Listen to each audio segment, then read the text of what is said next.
practicing with a purpose.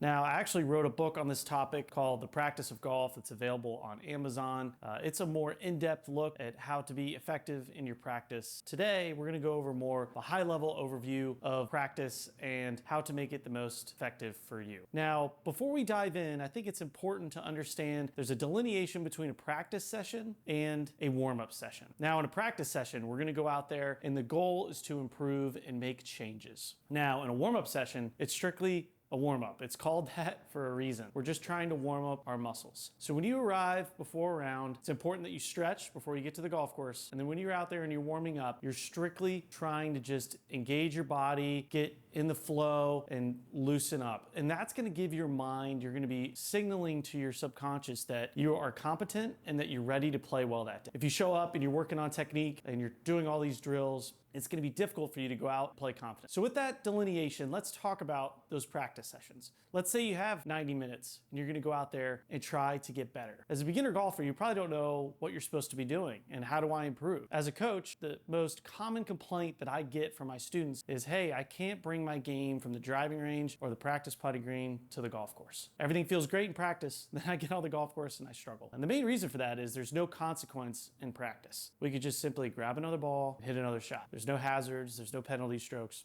So how do we effectively practice?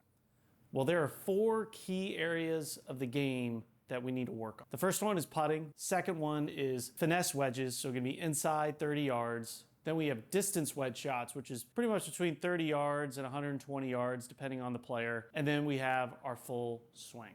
So each of us as a golfer have our own innate strengths and weaknesses based on these 4 areas of the game. You might be a great driver of the ball, but maybe you struggle a little bit with your iron play, or maybe your putting isn't where you would like it to be. And the tendency for us as golfers is to only spend time in the areas that we struggle. The problem with that is the other areas then start to not be as strong. Golf could be a game of whack-a-mole in that regard, as we're trying to keep these 4 areas of the game consistent and as high level as possible. So I recommend trying to spend the same amount of time on those 4 areas of the game when you practice. Say you have 2 hours to practice, try to spend a half an hour on each of those 4 areas of the game. So what do we focus on in those 4 areas? Well, let's start with putting.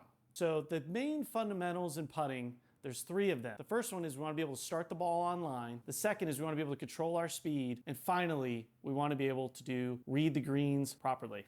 So in that session, we want to be able to work on all 3 of those fundamentals. Now, the first one, starting the ball on line, might be the most important. There's a lot of great training aids out there that work on making sure you're starting the ball on line. Simply, what you could do is pick a straight putt and put 2 tees about a foot outside of your ball towards the target and make the tees just a little bit wider than a golf ball, a little gate, try to putt through that. Once you roll 2 or 3 through there, move on. The tendency is to spend too much time working on your technique. Then we move on to working on your speed. And the speed, a really easy drill there is the leapfrog drill. So just take 3 balls, go to 1 position on the green, don't even putt to a hole. And the goal there is you hit 1 putt about 10 feet, and then you want to hit the next 2 putt about 2 feet past the previous one. So you're going to have 3 leapfrog in a row. And then you'll turn around and do it coming back down that same slope you were putting on. And lastly, green reading. An easy way to do that is just pick 1 ball and walk around the green and hit 9 putts. Make sure you read each putt before you hit it and put a tee on your aim point. Practice hitting putts. And see, hey,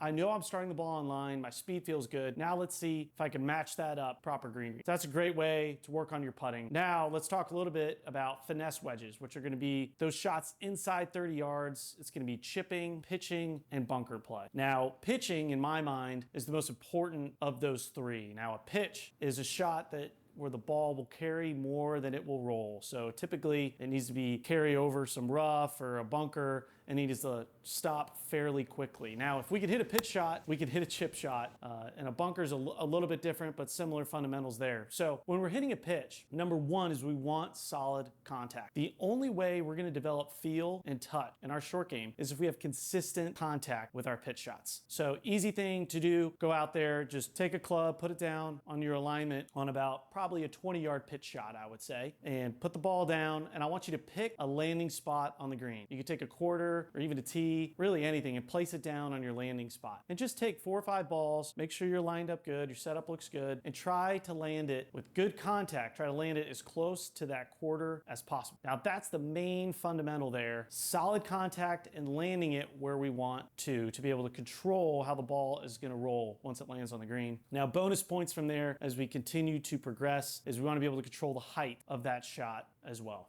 Next is distance wedges. Distance wedges is probably the most overlooked part of golf for golfers of all levels, even tour players, because they're those awkward in-between shots. It's not a full shot, it's not a pitch, it's these in-between shots. And the fundamentals there are similar to a pitch. We want to be able to have good, consistent contact. We also want to be able to flight the ball low. Flighting the ball low is going to give us the most control over our spin and be able to land it where we want to. So you can do a very similar drill to the one that we had with pitching, where you just put a club down and you hit some shots, some in-between shots, trying to flight the ball down.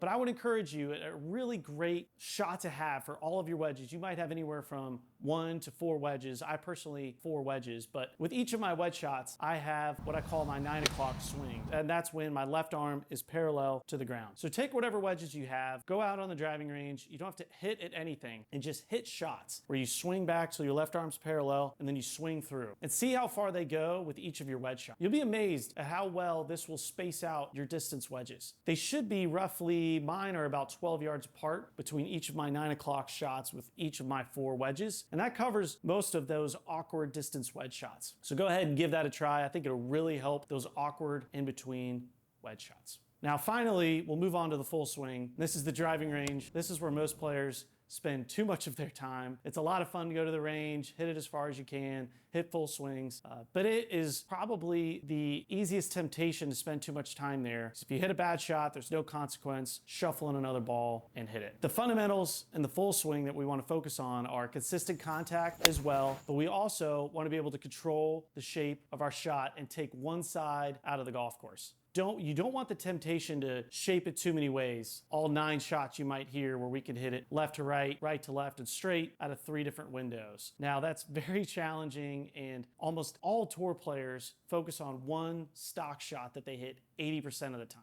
What that enables them to do is take one side of the golf course out of play. So say you hit a left to right shot. Well, you're gonna be able to take that left side out of play. So when you go to the driving range, really focus on, okay, I want good, solid contact. I wanna be able to work the ball the same direction, take one shot out of play each way. And an easy drill there is to give yourself a place where you cannot hit it. Maybe you pick a bunker and say, all right, I'm gonna start on the right side of this, and I want everything to end up right of that bunker if you're hitting fades, or everything left of it if you're gonna hit draws. So give that a try. I think it'll really help. Bonus points there is if you could try to work on hitting a little bit of a lower shot. That will help you in the wind and when the conditions get a little bit trickier. So those are the main fundamentals for practicing with a purpose. It'll really help you take your game from the practice tee onto the golf course.